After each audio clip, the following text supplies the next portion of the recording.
Clara's knees hit the frozen ground. The wedding dress tore as she crawled through the snow, blood trailing from her split lip. Behind her, the church bells still rang, mocking her. They'd left her there, on the steps, like garbage. She couldn't feel her fingers anymore, couldn't feel anything except the shame burning through her chest. A light flickered ahead, a barn. She dragged herself toward it, pushed open the door, and collapsed into the hay. 5 small faces stared down at her. The smallest one whispered, "Papa, there's a lady dying in our barn." Subscribe now and follow Clara's story to the very end. Comment your city below. I want to see how far this story travels. The barn door flew open. Nathaniel Callahan spun around his hand, already reaching for the rifle propped against the wall. 5 children scattered behind him, Lily pressing the twins against her skirt. Samuel clutching baby Rose. A woman stood in the doorway. White dress, torn veil, blood on her face. She took 1 step forward and crumpled into the hay. Sweet Jesus. Nate crossed the distance in 3 strides, dropping to his knees beside her. Ma'am, can you hear me?" Her eyes fluttered. Brown eyes dark as creek water, filled with something he recognized. Shame. Pure, undiluted shame. "They left me," she whispered through split lips. "At the church. Nobody came." Lily appeared at his elbow. 9 years old and already running this household better than he ever could. "Papa, she's freezing. We gotta get her inside." "I know, Lily. I know." He slid his arms beneath the woman. She weighed almost nothing, bones and fabric and desperation. When was the last time she'd eaten? The wedding dress was soaked through ice crystals forming in the lace. "Samuel, hold the door. Lily, take Rose. Twins, stay close." They moved as a unit across the yard. Snow swirled around them, the December wind cutting through everything. Nate kicked open the front door and carried her to the fireplace, laying her on the worn rug his wife had braided 6 winters ago. 6 winters. 4 years since Sarah died. 4 years of raising 5 children alone on this godforsaken ranch. "Lily, get blankets. Samuel, stoke that fire. Emma, Ethan, you 2 keep Rose quiet." The children scattered. They knew how to survive. They'd learned early. Nate knelt beside the woman, studying her face. Young. Maybe 25, 26. Dark hair matted with snow and mud. A bruise forming on her cheekbone lip, split and swelling. Someone had hit her. His jaw tightened. "Ma'am?" He touched her shoulder. "Ma'am, I need you to stay awake." "What's your name?" Her eyes opened slowly. "Clara. Clara Hartwell." "All right, Clara. I'm Nate Callahan. You're safe now. You hear me? You're safe." She laughed, a broken, hollow sound. "Safe. Ain't been safe since I got on that train in Ohio." Lily returned with an armload of quilts. "Papa, her lips are blue." "I see it."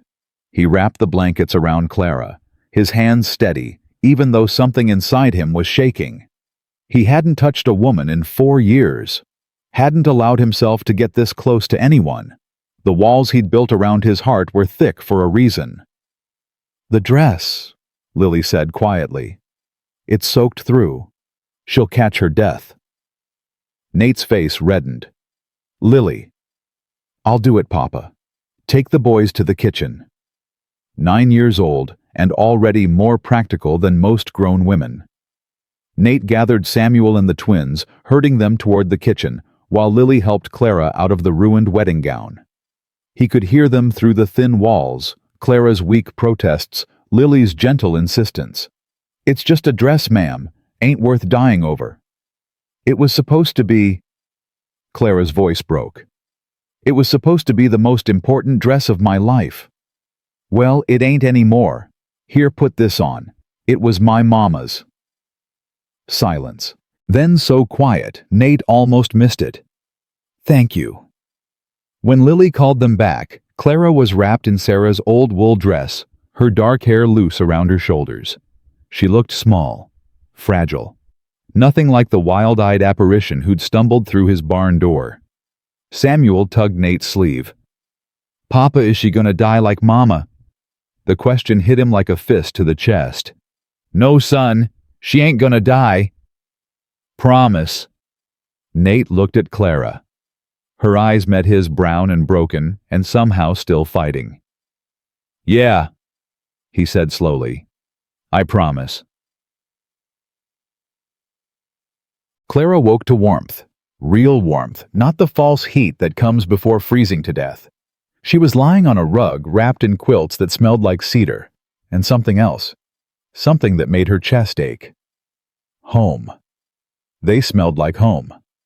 She sat up slowly, her body screaming in protest. Every muscle ached. Her face throbbed where Theodore Blackwood's father had struck her. Not pretty enough, not young enough, not good enough. The words echoed in her skull like church bells. "You're awake." Clara turned. A little boy stood in the doorway, 6, maybe 7 years old, with wheat-colored hair and solemn blue eyes. He clutched a wooden horse in one hand. "I'm Samuel," he said. "But everyone calls me Sam." "Hello, Sam." Her voice came out rusty. "I'm Clara." "I know. You told Papa last night." He crept closer, studying her with the directness only children possess. "Why were you wearing a wedding dress?" "Samuel." Nate appeared behind his son, lifting him easily onto one hip. "Let Miss Clara rest." "But I want to know." "Kitchen, help Lily with breakfast." Samuel squirmed but obeyed, casting one last curious glance at Clara before disappearing. Nate set a tin cup beside her, coffee still steaming.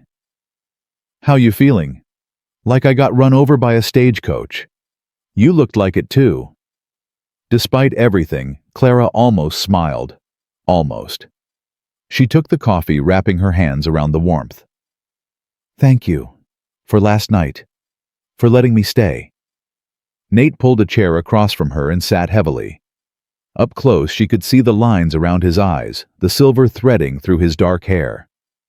He wasn't old, maybe mid-30s, but life had worn on him. "You gonna tell me what happened?" Clara stared at the fire. The logs popped and crackled, sparks dancing upward. "I came from Ohio," she said finally. "Mail-order bride. Man named Theodore Blackwood. His family owns half this territory. We exchanged letters for months. He seemed kind. He seemed—" She swallowed. "He seemed like he wanted me." "What changed?" "He saw me." Nate's brow furrowed. "What?" "His family picked me up at the train station, drove me straight to the church. Theodore was waiting at the altar." Clara's hands tightened around the cup. "He took one look at me and walked away.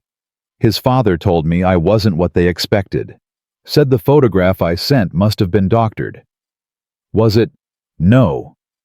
The word came out harder than she intended. "It was me. Plain old me.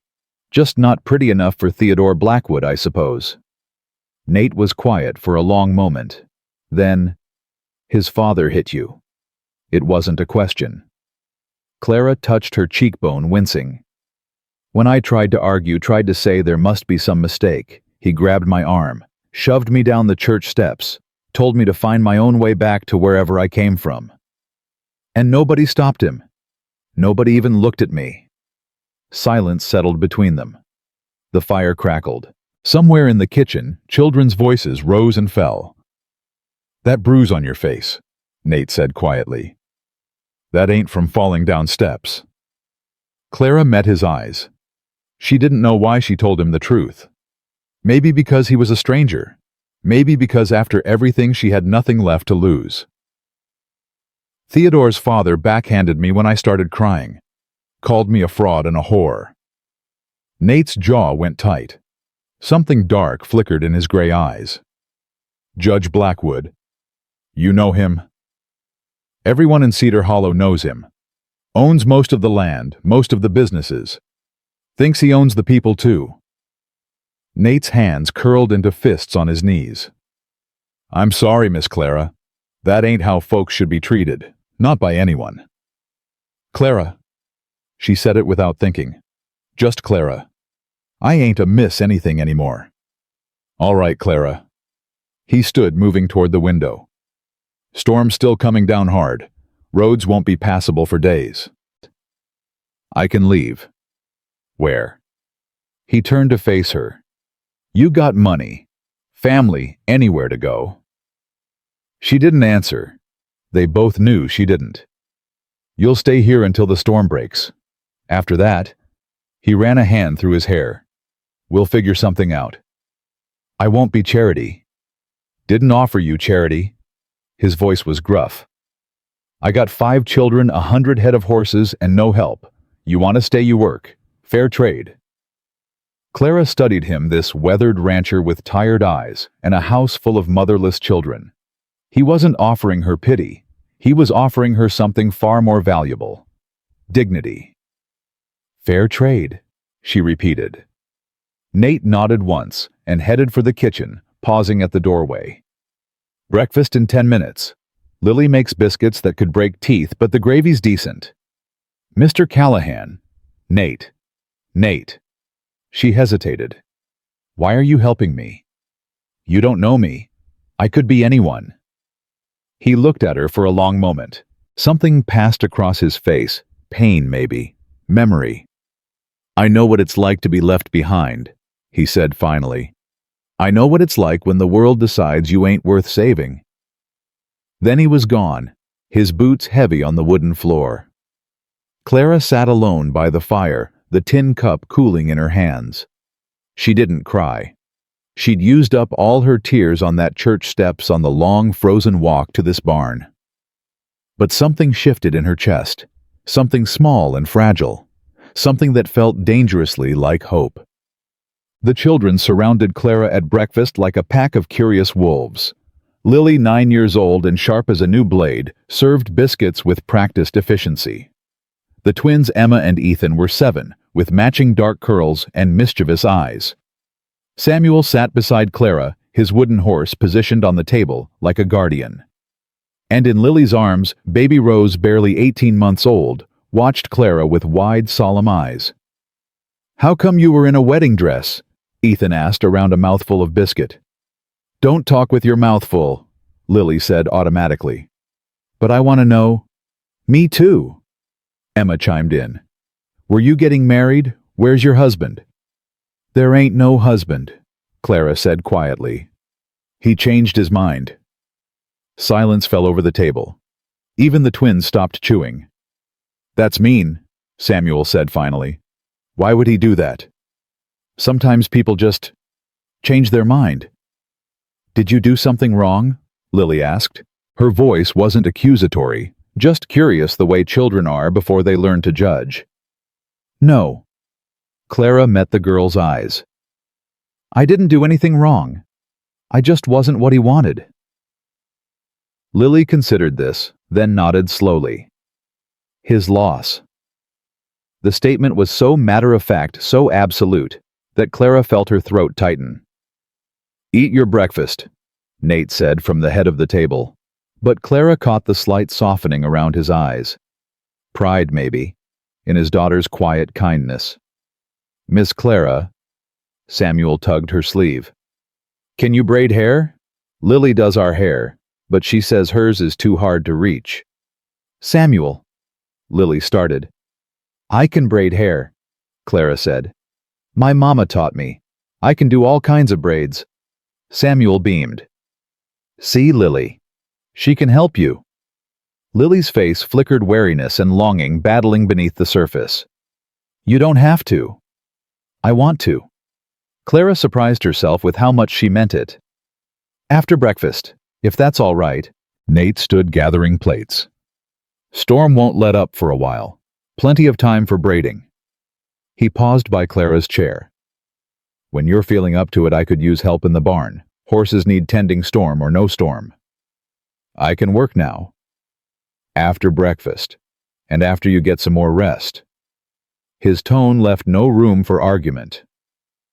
You collapsed in my barn 12 hours ago. You ain't going anywhere until you can walk straight. He left, taking the dirty plates with him. Clara watched him go, this strange, gruff man who'd pulled her from the snow and demanded nothing in return except honest work. "Papa's always like that," Lily said, reading Clara's expression. "He sounds mean, but he ain't. Not really." "He's sad," Samuel added, "ever since Mama died." "Samuel," Lily's voice sharpened. "We don't talk about that. Why not Miss Clara should know, so she understands." Clara looked between the children. "You don't have to tell me anything you don't want to." "Mama died having Rose," Lily said quietly. 4 years ago. Papa rode through a blizzard to get the doctor, but—" She swallowed. "He didn't make it back in time." "She died in the barn," Samuel whispered. "Papa found her in the hay, just like he found you." The air left Clara's lungs. She understood now. Why Nate's hands had shaken when he carried her. Why he'd looked at her like he was seeing a ghost. "I'm sorry," she said. "I'm so sorry." "It ain't your fault." Lily shifted Rose to her other hip. "But that's why Papa don't let people in. He's scared. Scared of loving someone and losing them again." "Lily." Emma tugged her sister's sleeve. "You're telling secrets." "She should know, if she's gonna stay." Clara met Lily's eyes gray, like her father's, old beyond her years. "I don't want to cause your family any trouble." "You won't."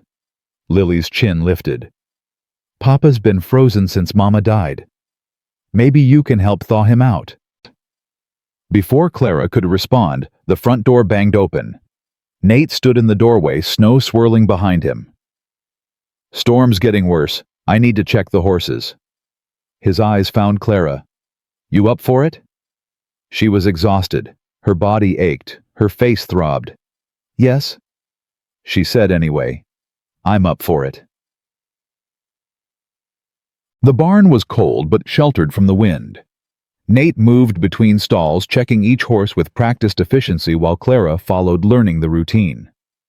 "This is Dusty, oldest horse on the ranch, 17 years and still stubborn as the day I bought him. He's beautiful. He's a pain in my backside." But Nate's hand was gentle as he stroked the horse's nose. "Come on, meet the others." They worked their way through the barn, Dusty, then Storm, then a nervous mare named Penny, then the foal she'd birthed in October. Clara learned to check water troughs, to recognize the signs of colic, to speak softly so the horses wouldn't spook. "You're good at this," Nate said, watching her calm Penny with quiet words and steady hands. "Done it before. My father kept horses. Before he died." Clara ran her fingers through Penny's mane. "I grew up in barns. Felt more at home there than anywhere else." "What happened to your father?" "Accident. I was 19. Horse threw him." She paused. "Mama had already passed by then. Fever 2 years earlier. I was alone after that." Nate was quiet. Then, "That why you answered the mail order ad?" "Partly." Clara kept her eyes on Penny. "I worked as a seamstress for a few years, saved everything I could. But a woman alone—" She shook her head. "I wanted a family, a home, something that belonged to me." "And you thought Theodore Blackwood could give you that?" "I thought anyone could give me that." The words came out bitter. "I was wrong." Nate moved to the next stall, but his voice softened. "What did his letters say, the ones that made you think he was worth the trip?" "He said he was lonely. Said he wanted a partner, not just a wife. Said he didn't care about beauty or breeding. He wanted someone real." Clara laughed, hollow and harsh. "Guess he lied. Men do that. You don't seem like the type." Nate's hands stilled on the harness he was mending. "I've done my share of lying. Mostly to myself." "About what?" He didn't answer for a long moment.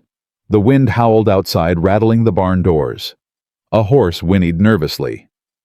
"After Sarah died," he said finally, "I told myself I didn't need anyone. Told myself I was better off alone, that the children were better off with a father who didn't feel anything than a father who might break. And now? Now I got 5 kids who barely remember their mother and a ranch that's falling apart because I can't do it all myself. He turned to face her. I told myself I was protecting them, but I think I was just scared. Clara recognized that fear. She'd seen it in her own mirror every morning. Being scared ain't weakness, she said. It's just being human. That what they taught you in Ohio? That's what I taught myself. After my parents died, after I realized nobody was coming to save me. She stepped closer, close enough to see the flecks of blue in his gray eyes. You saved yourself, Mr. Callahan. You raised 5 children alone. That ain't weakness. That's strength. Nate's jaw worked. Something flickered in his expression. Pain, yes, but something else too. Something warmer. Nate, he said quietly. I told you to call me Nate. Nate! The name felt different this time. Intimate, real. The barn door crashed open. Samuel tumbled through, snow-covered and breathless. Papa! Papa! There's riders coming! 3 of them! Nate grabbed the rifle from its hook, his body shifting instantly to alert. Stay here, he told Clara. Both of you. He was out the door before she could argue. Clara pulled Samuel close, her heart hammering. Through the gap in the barn door, she could see 3 men on horseback, their shapes dark against the swirling white. And at the front, astride a black horse that cost more than this whole ranch, sat Judge Harrison Blackwood. Callahan. The judge's voice cut through the wind like a blade. He sat tall in his saddle, silver hair swept back, eyes cold as the December sky. Judge Blackwood. Nate kept his rifle lowered but ready. What brings you out in this storm? You know damn well what brings me out. The judge's gaze swept to the barn, and Clara felt it like a physical touch.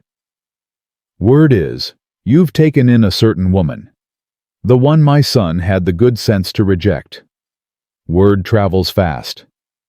Not fast enough, apparently. I'm here to collect her. Collect her. Nate's voice went flat. Like livestock. Watch your tone, Callahan. You're already on thin ice in this town. A widower taking in a strange woman, people are talking. Let 'em talk. This isn't a request. The judge leaned forward in his saddle. That woman is a liar and a fraud. She came here under false pretenses, tried to trap my son into marriage with a doctored photograph. Funny, she tells it different. She's also barren. The word hung in the air, ugly and cold. Theodore's fortunate I discovered it before the wedding. Can you imagine a Blackwood heir marrying a woman who can't even bear children? The judge's lip curled. She's worthless, Callahan. Send her out, and we'll take her off your hands. Behind Nate, the barn door creaked. He didn't turn, but he felt Clara step out into the snow. Clara. I can speak for myself. She walked forward until she stood beside Nate, her chin high despite the fear in her eyes. The judge's gaze raked over her, the bruise on her cheekbone, the split lip he'd given her. Miss Hartwell, looking worse for wear, I see. That tends to happen when someone backhands you down a flight of stairs, Judge. One of the riders shifted uncomfortably. The judge's expression didn't change. You should have stayed down, he said. Instead, you've made this complicated. I ain't leaving. Clara's voice shook, but held. Not with you. Not ever. You don't have a choice, girl. She does. Nate stepped forward, rifle rising slightly. You're on my land, Blackwood, and this woman is under my roof. That makes her my responsibility. Your responsibility? The judge laughed. You can barely feed your own children, Callahan. Everyone knows your ranch is one bad winter away from collapse. What are you going to do, marry her? The silence stretched. Nate didn't look at Clara, didn't move. But something in his expression shifted, a hardening, a decision being made. Maybe I will. The words surprised everyone, including Nate himself. The judge's face went purple. You're joking. Do I look like I'm joking? You'd ruin yourself, your children, your name. For what a barren woman with nothing to offer. She's got more to offer than you'll ever understand. Nate's voice was quiet but certain. Now get off my land, before I decide to stop being neighborly. The judge stared at him for a long moment. Then he yanked his horse's reins, turning in a spray of snow. This isn't over, Callahan. You'll regret this. Maybe, but not today. The riders disappeared into the storm. Nate lowered the rifle, his hands trembling slightly. Clara stood frozen beside him, her heart pounding. "Did you mean it?" she whispered. "What you said?" Nate finally looked at her. His gray eyes were unreadable, storm-dark and deep. "I don't know," he admitted, "but I wasn't going to let him take you." "Why?" He didn't answer, just turned and walked back toward the barn, his footsteps disappearing in the falling snow. Clara stood alone in the cold, the judge's words echoing in her skull. Barren, worthless, nothing to offer. But Nate had defended her anyway, had stood against the most powerful man in the territory. For her. A woman he'd known less than a day. She looked toward the house where 5 small faces pressed against the frost-covered window. Watching. Waiting. Maybe she wasn't worthless after all. Maybe she was exactly where she was supposed to be. Clara didn't sleep that night. She lay on the pallet Lily had made for her near the fireplace, staring at the ceiling, replaying the judge's words until they carved grooves in her brain. Barren, worthless, nothing to offer. And then, Nate's voice cutting through the cold. "Maybe I will." He hadn't meant it. She knew that. It was a bluff, a way to make the judge back down. But the words had landed somewhere deep in her chest and refused to leave. Footsteps creaked on the floorboards. Clara turned her head to find Samuel standing beside her, his wooden horse clutched against his nightshirt. "Can't sleep," he whispered. "Me neither." "Can I sit with you?" Clara lifted the edge of her blanket. Samuel crawled underneath, curling against her side like a puppy seeking warmth. His small body trembled. "Bad dream?" she asked. "I dream about Mama sometimes, about finding her in the barn." His voice was barely audible. "Papa don't know I remember, but I do." Clara's throat tightened. "You were so young." "I was almost 3. Lily says I shouldn't remember. But I do." He pressed closer. "You smell nice, like Mama used to." "What did your mama smell like?" "Bread and flowers." Samuel yawned. "Will you stay, Miss Clara? Will you stay forever?" "I don't know, sweetheart. That ain't up to me." "It's up to Papa."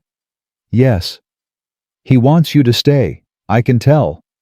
"How can you tell?" "Because he talks to you. He don't talk to nobody." Samuel's eyes drifted closed. "Stay, please. We need you." Clara held him until his breathing deepened into sleep. She stared at the fire, watching the flames dance and die. "We need you." When was the last time anyone had needed her? Morning came gray and bitter. Clara woke to find Samuel gone and the smell of coffee filling the small house. She rose stiffly, her muscles protesting, and found Lily at the stove. "Papa's already in the barn," Lily said without turning. "Twins are doing their lessons. Samuel's supposed to be helping, but he's probably hiding." "Where's Rose?" "Sleeping. She'll wake hungry in about 10 minutes. Always does." Clara moved to the stove. "Let me help." "You don't have to." "I want to." Lily finally looked at her. Those gray eyes, so like her father's, searched Clara's face. "You mean that, don't you?" "I do. Most folks who come through here, they look at us like we're charity cases. Poor motherless children, poor struggling widower." Lily's jaw tightened. "We ain't charity." "I know you ain't. We take care of ourselves." "I know that too." Clara took the spatula from Lily's hand. "But maybe you don't have to. Not all the time. Not anymore." Something flickered across Lily's face. Hope, maybe. Or fear. Sometimes they looked the same. "The eggs are burning," Lily said quietly. "Then let's save them."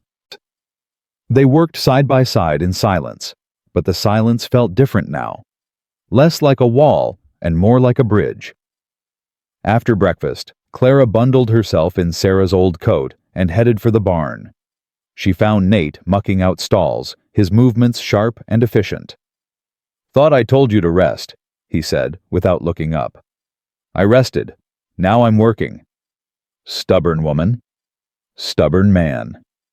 He glanced at her then, and something passed between them. Not warmth exactly. Something rawer. Recognition. "Penny needs brushing," he said. "Think you can handle that?" "I can handle most things, Mr. Callahan." "Nate?" "Nate." She grabbed a brush and entered Penny's stall. The mare nickered softly, pressing her nose against Clara's shoulder. "She likes you," Nate said from the doorway. "Animals always did like me better than people." "Can't imagine why." Was that a joke Clara couldn't tell? Nate's face gave nothing away. They worked through the morning, the silence between them comfortable rather than strained. Clara learned the rhythms of the barn, which horses needed extra attention, which ones spooked at sudden movements, which ones would try to bite if you turned your back. "You're good at this," Nate said around midday. "Better than I expected." "I told you, I grew up with horses." Most women who grow up with horses, they ride them. They don't muck stalls. Most women didn't have my father. Clara wiped sweat from her forehead. He believed everyone should know every job. Said you can't lead if you don't understand the work. Smart man. He was. Clara's voice softened. "I miss him. Every day." Nate was quiet for a moment. Then, "I miss Sarah like that. Like a piece of me got cut away and I'm still bleeding. Does it get easier?" "No. You just get better at hiding it." Clara stopped brushing, looked at him directly. "That ain't healthy. Neither is surviving a Montana winter alone with 5 kids. But here we are." "Here we are," she echoed. The barn door banged open. Emma tumbled through, her face streaked with tears. "Papa, Papa, Ethan fell through the ice." Nate dropped his pitchfork and ran. Clara followed, her heart pounding against her ribs. They sprinted across the snow-covered yard toward the creek that bordered the property. She could hear it now, a child screaming high and terrified. Ethan was chest deep in the frozen creek, clinging to a branch that wouldn't hold much longer. The ice around him cracked and groaned. "Don't move," Nate shouted. "Don't move, son. Papa, I can't. I can't feel my legs." "You hold on. You hear me. You hold on." Nate dropped to his belly and started crawling across the ice. Clara grabbed his ankle. "You'll go through too," she said. "You're too heavy. Let go of me." "I'm lighter. I'll go." "Like hell you will." "There ain't time to argue." She shoved past him and dropped to her stomach, spreading her weight across the ice. It groaned beneath her, but held. She crawled forward, inch by inch, her breath coming in short gasps. "Miss Clara?" Ethan's voice cracked with fear. "Miss Clara, please." "I'm coming, sweetheart. I'm coming. You just hold on." The ice cracked. Clara's hand plunged through into water so cold it burned. She bit back a scream and kept crawling. 10 feet. 5 feet. 3. She reached Ethan just as the branch snapped. Her hand closed around his wrist, and she pulled with everything she had. The boy came up out of the water, blue-lipped and shaking, and Clara rolled them both toward solid ground. Nate was there in an instant, grabbing Ethan, pressing the boy against his chest. I got you, son. You're okay." "I'm sorry, Papa. I wanted to see if the ice would hold. Don't talk. Just breathe." Clara lay on the frozen ground, her arm numb to the elbow, watching Nate carry his son toward the house. Emma ran beside them, crying and apologizing. It took Clara 3 tries to stand. Her whole body shook from cold, from fear, from the aftermath of adrenaline. She'd almost lost him. This little boy she'd known for barely 2 days. She'd almost watched him drown. Something inside her cracked open. Something she'd kept locked away since her parents died.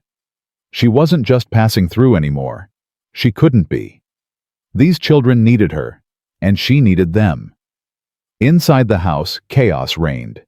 Lily had already stripped Ethan down and wrapped him in every blanket they owned. Samuel was crying in the corner. Emma couldn't stop apologizing. Rose wailed from her cradle, picking up on the fear in the room. "Everybody quiet!"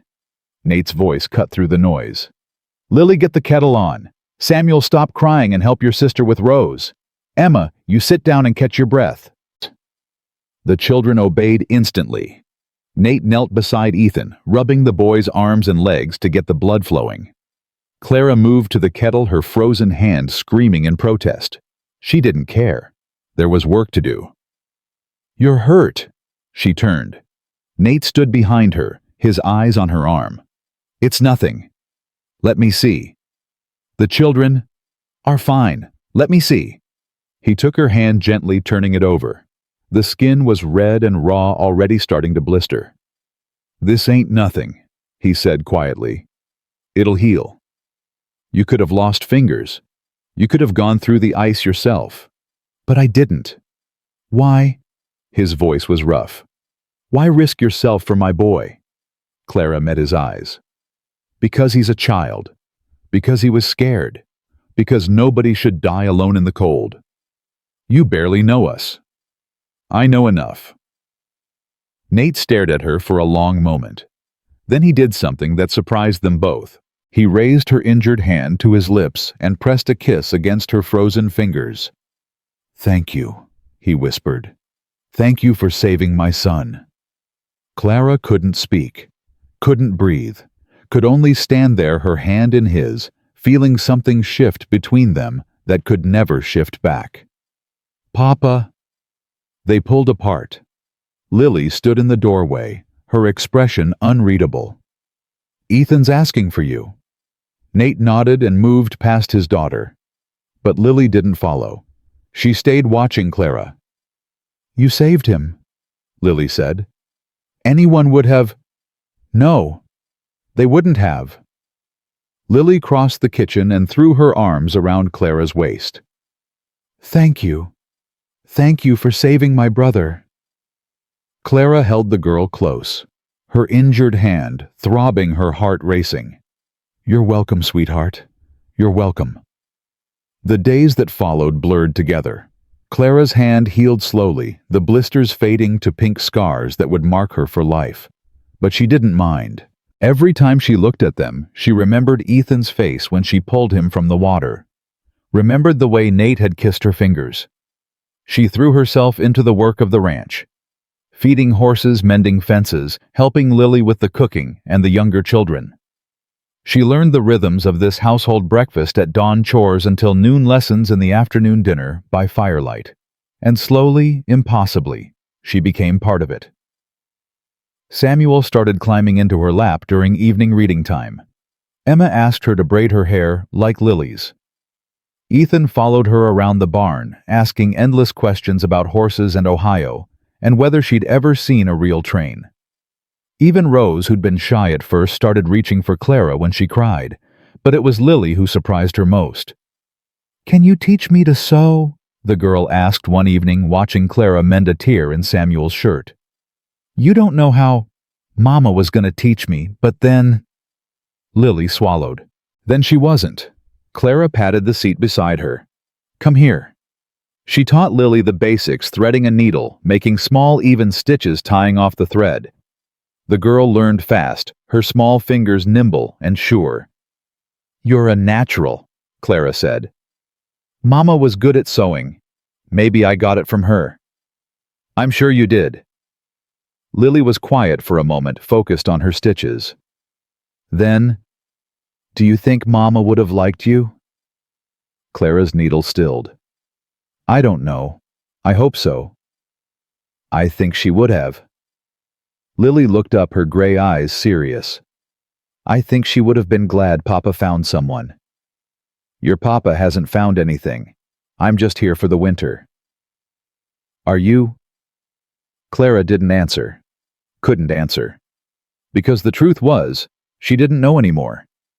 2 weeks after the creek incident, Nate rode to town for supplies. He came back with a face like thunder. What happened? Clara asked as he stomped into the barn. Nothing. Nate. He stopped, turned. His jaw was tight, his hands clenched at his sides. Blackwood's been talking, spreading stories about you, about us. Clara's stomach dropped. What kind of stories? The kind that make decent folks cross the street when they see me coming. Nate kicked a bucket, sending it clattering across the floor. The kind that make the preacher's wife whisper behind her hand. I'm sorry. I never meant. This ain't your fault. Of course it's my fault. If I hadn't come here. If you hadn't come here, you'd be dead in a snowbank somewhere. Nate's voice cracked. Don't you dare apologize for surviving. What are they saying? Exactly. He was quiet for a long moment. Then, that you're my mistress, that I've been keeping you here for, that I've been using you. Clara felt the blood drain from her face. And the children? They're saying I'm setting a poor example, that my kids are learning to live in sin. Nate's voice went raw. The mercantile owner Patterson, he told me maybe I should find somewhere else to buy my supplies. Then I'll leave, tonight. I'll find another town. No. Nate. I said no. He crossed the distance between them in 2 strides. I already lost one woman because I couldn't protect her. I ain't losing another. Clara's breath caught. What are you saying? I'm saying... He ran a hand through his hair, looking lost and frustrated and younger than his years. I'm saying I don't know what I'm saying. I'm saying this whole thing is a mess, and I don't know how to fix it. You can't fix everything. I can try. Why? Clara grabbed his arm, forcing him to look at her. Why do you care so much? I'm nobody. I'm just some woman who fell into your barn. You ain't nobody. His voice dropped low. Not to me, not to my children.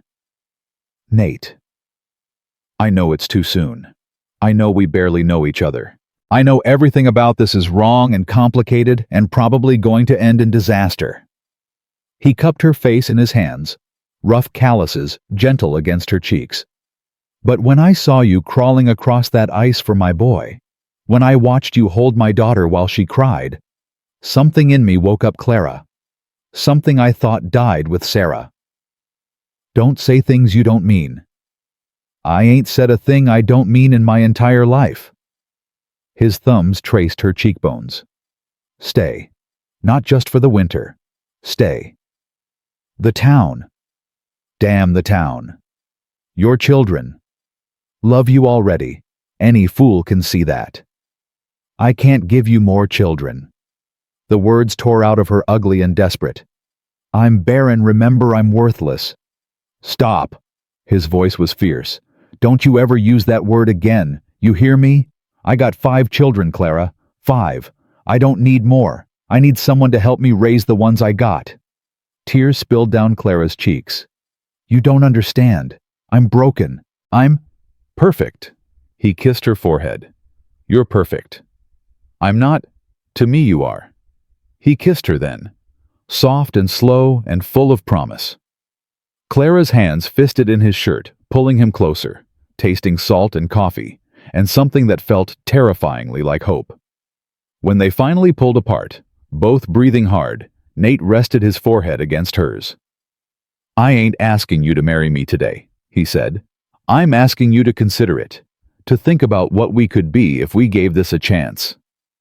And if it doesn't work, then at least we tried. At least we didn't let fear make the choice for us. Clara closed her eyes. She thought about her parents dead and gone, thought about the letters from Theodore, all lies, thought about the judge's cruel words, the town's whispers, the weight of all her failures.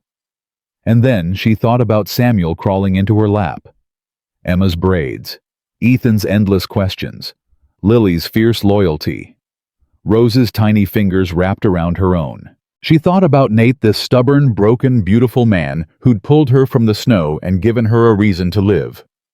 "Okay," she whispered. "Okay. I'll stay. I'll consider it." Nate smiled. It transformed his face, stripping away years of grief and worry.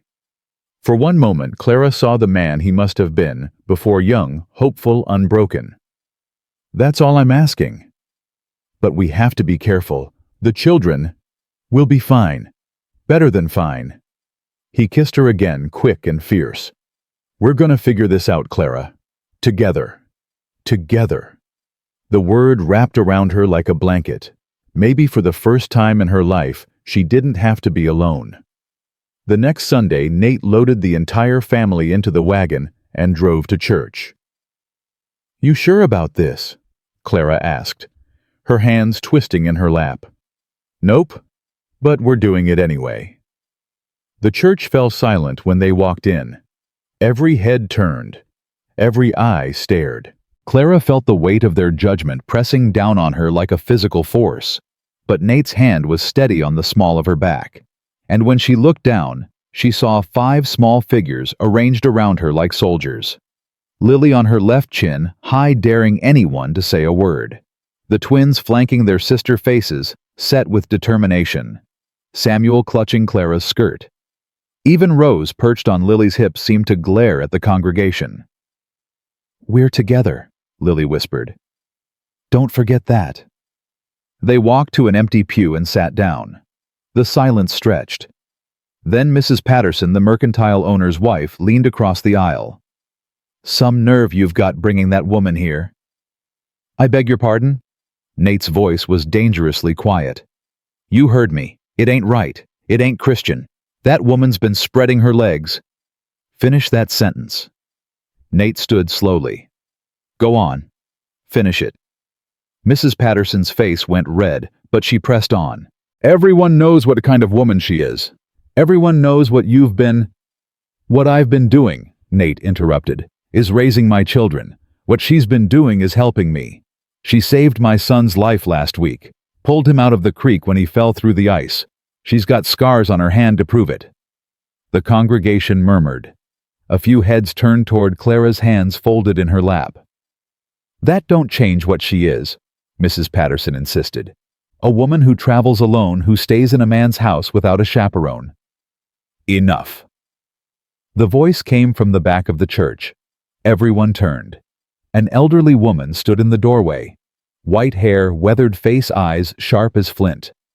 Clara didn't recognize her, but from the way the congregation shifted, she knew this woman mattered. "Mrs. Dawson," someone whispered. The old woman walked slowly down the aisle, her cane tapping against the wooden floor. She stopped beside the Callahan pew and looked at Clara. "You're the girl they left at the altar." Clara's throat tightened. "Yes, ma'am." "Judge Blackwood's boy." "Yes, ma'am." Mrs. Dawson studied her for a long moment. Then she turned to face the congregation. 40 years ago, I came to this territory with nothing. My husband had died on the trail. I had 3 children and no money, no family." Her voice carried to every corner of the church. "A man took me in, gave me a roof over my head. Later he gave me his name.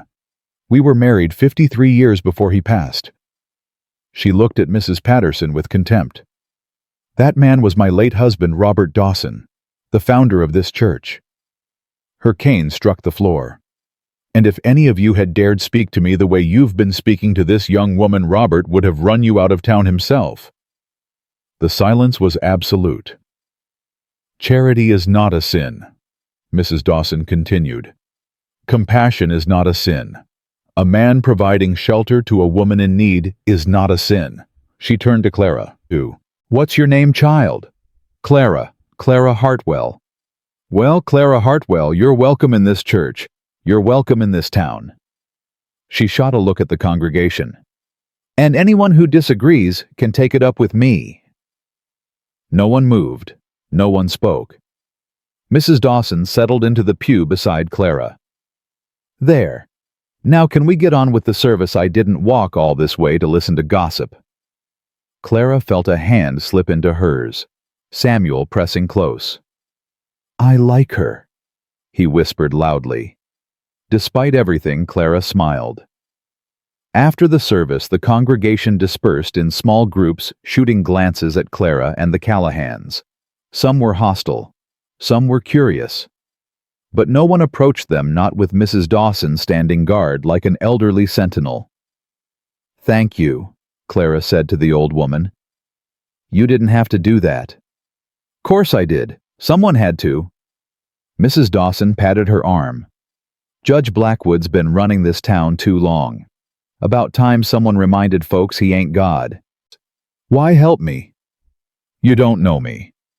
I know enough. Mrs. Dawson's eyes softened. I know what it's like to be alone and scared and judged for things that ain't your fault. I know what it's like to find salvation in unexpected places. She glanced at Nate, standing by the wagon with his children.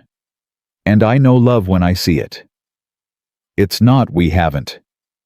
Child, I'm 82 years old. I've seen more romance than a dime novel. You two are gone on each other whether you admit it or not. Clara's face burned. Mrs. Dawson laughed. Go on now. Your family's waiting. Your family. The words hit Clara like a blow. She walked to the wagon in a daze. Nate helped her up, his hand lingering on her waist. You okay? He asked quietly. I don't know. She looked at him, at the children arranged in the wagon bed at the church where she'd been defended by a stranger. I think I might be more than okay. Nate smiled. That's good, because I think this is just the beginning. He clicked to the horses, and the wagon rolled forward, leaving the whispers behind. But as they passed the church steps, Clara saw a figure standing in the shadows. Judge Harrison Blackwood watching them go, his face twisted with rage. This wasn't over. Not by a long shot. The trouble came 3 days later. Clara was hanging laundry when she heard the hoofbeats. 3 riders coming fast up the road. She dropped the shirt in her hands and ran for the house. Lily, take the children inside, now! Lily didn't ask questions. She grabbed Rose from the cradle and herded the others toward the back room. Samuel, get the rifle Papa keeps under his bed. But Lily, do it. Clara stood on the porch as the riders approached. She recognized Judge Blackwood immediately, tall in the saddle, silver hair, gleaming face carved from stone. Beside him rode 2 men she didn't know. Both wore badges. Miss Hartwell. The judge's voice was pleasant. Too pleasant. We need to have a conversation. Nate ain't here. I'm aware. That's rather the point. He dismounted smoothly. These gentlemen are Deputy Marshal Grimes and Deputy Marshal Foster. They've come all the way from Helena. Clara's blood ran cold. What do you want? Want? The judge smiled.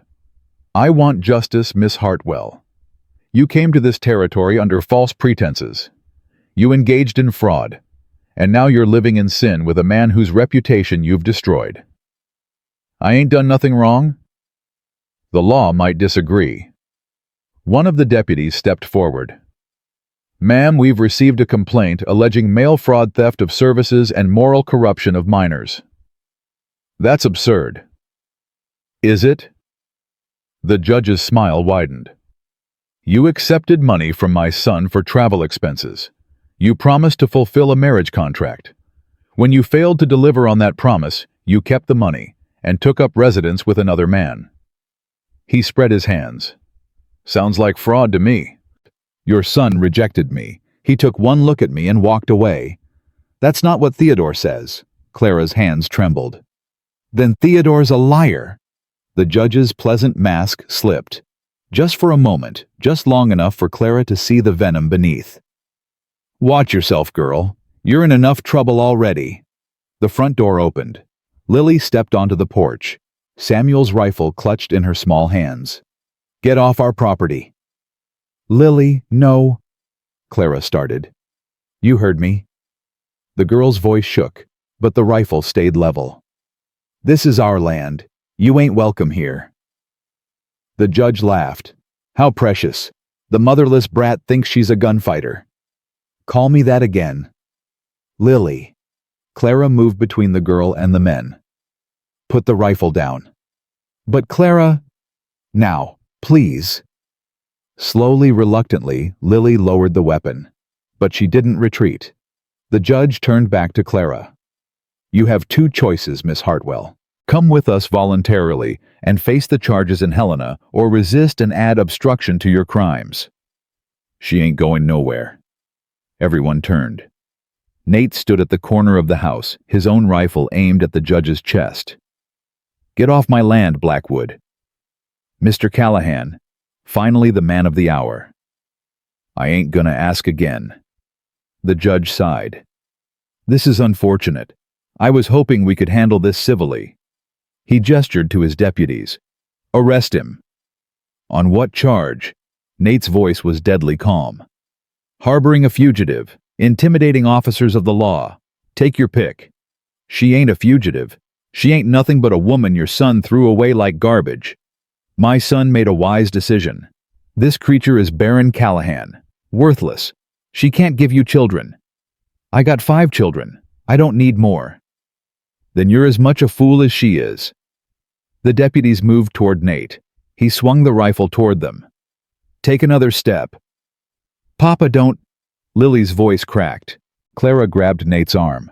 Stop. Both of you stop. Clara, this is what he wants. Don't you see? He wants you to fight. He wants an excuse to take you away to leave the children alone. Her voice dropped low. Think about them, Nate. Think about what happens to them if you're in jail. Nate's jaw worked. His rifle stayed aimed at the deputies. Please, Clara whispered. Let me handle this. Slowly, painfully, Nate lowered the weapon. Clara turned to the judge. What do you want? Really? I told you. Justice. No. You want me gone. You want me out of your territory, out of your sight where I can't embarrass your precious family. She took a breath. If I leave, if I go back to Ohio tonight, will you drop the charges? Clara, no. Nate started. Will you? The judge considered her. I might be persuaded. If you leave immediately, and if you sign a document admitting that you engaged in fraud and misrepresentation. I ain't signing nothing. Then we're at an impasse. Take me instead. Everyone stared at Nate. What? Clara breathed. You want someone to punish Blackwood? Take me. Let her stay with the children until I'm cleared. You know damn well those charges won't hold up in any real court.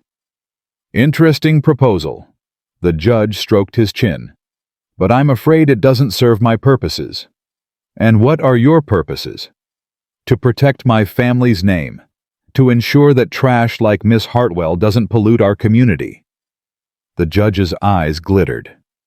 And to teach you a lesson about defying me, Callahan. You've been a thorn in my side for years. Your wife was the same way, always stirring up trouble, always questioning my decisions. Nate went very still. Don't talk about Sarah. Why not? She's dead. She can't hear us. I said don't. She died in your barn, didn't she? Bleeding out in the hay while you rode around in circles looking for a doctor who wasn't coming. The judge smiled. Some would call that negligence. Some would say you killed her yourself. Nate lunged. Clara caught him throwing her full weight against his chest. No, Nate. No, let go of me. He's baiting you. Can't you see that? The deputies had their guns drawn, now aimed at Nate's head. Stand down, Callahan, Grimes said, or we will shoot you in front of your children. From inside the house, Clara heard Samuel crying. Rose was wailing. The twins were shouting. Lily stood frozen on the porch, her face white as snow. Please, Clara said again. Please, Nate, for them. Something in him broke. She could see it, the fight going out of him, leaving behind something hollow and defeated. "Fine," he whispered. "Fine." The judge straightened his coat. "A wise decision. Now, Miss Hartwell." "I'll go." The words left her mouth before she could stop them. "I'll go with you. Tonight. Just leave them alone. Leave him and the children alone." "Clara." Nate's voice cracked. "Promise me." She faced the judge. "Promise me you'll drop all the charges, against me and against him, and that you'll never bother this family again. You have my word as a gentleman." "Your word ain't worth spit." "Then you have no choice but to trust it." The judge gestured to the wagon. "Shall we?" Clara turned to Nate. His face was ravaged, years of grief and fear carved into every line. "Don't do this," he said. "We'll find another way." "There ain't another way." She touched his face, memorizing every detail. "Take care of them. Promise me." "Clara, promise me." His voice shattered. "I promise." She kissed him, hard and desperate and final. Then she pulled away and walked toward the judge's wagon. Behind her, she heard Lily scream. "No, no, you can't take her. Clara." "Lily, stay back. She's our family. She's ours." Clara didn't turn around. Couldn't turn around. If she saw their faces, she'd never be able to leave. The judge helped her into the wagon with mocking courtesy. "Comfortable? Go to hell. Language, Miss Hartwell. You're in the presence of officers of the law." The wagon lurched forward. Clara gripped the seat, fighting the urge to jump off and run back. This was the right thing, the only thing. Nate and the children would be safe. The charges would be dropped. Life would go on, without her. She pressed her hand against her chest, feeling her heart break in two. They'd gone less than a mile when she heard it. Hoofbeats, coming fast. The judge frowned. "Who?" A rider burst over the hill. Then another. Then another. Clara's breath caught. Nate rode at the front, rifle in hand. Behind him came more riders, men she recognized from church, from town. And at the very back, riding side saddle with murder in her eyes, came Mrs. Dawson. "Stop the wagon," Nate ordered. The deputies reached for their guns, but they were outnumbered now. A dozen armed men surrounded them, and more were coming. "This is an official law enforcement action," Grimes protested. "You're interfering with—" "Shut up." Nate rode forward until he was level with the judge. "Let her go." "This is ridiculous. You can't—" "I said let her go." "On whose authority?" "Mine." A new voice. Clara turned. A man rode through the crowd, tall, silver-haired, wearing a badge that caught the winter sun. "Marshal Jennings," the judge said stiffly. "This is a surprise." "I imagine it is." The marshal stopped his horse beside the wagon. "I got a telegram this morning from a concerned citizen. Something about falsified charges and abuse of authority." He looked at the deputies. "You boys want to explain why you're arresting a woman without a warrant?" Grimes went pale. The judge said, "The judge don't have the authority to order arrests. Only I do." Jennings' eyes hardened. "Let her go, now." Clara climbed down from the wagon on shaking legs. Nate was there in an instant, pulling her against him. "Don't you ever do that again," he whispered fiercely. "Don't you ever try to leave me." "I was trying to protect you." "I don't want protection. I want you." The judge's face had gone purple. "This isn't over. I'll have all of you arrested. You'll do nothing." Mrs. Dawson rode forward, her old eyes blazing. "I sent that telegram, Harrison, and I'll send 100 more if I have to. You've been ruling this territory like a tyrant for 30 years. It ends today." "You have no idea who you're dealing with." "I know exactly who I'm dealing with. A bully, a coward, a man who hits women and calls himself a gentleman." Mrs. Dawson's voice rose. "My late husband built this community. He believed in justice and mercy and treating people with dignity.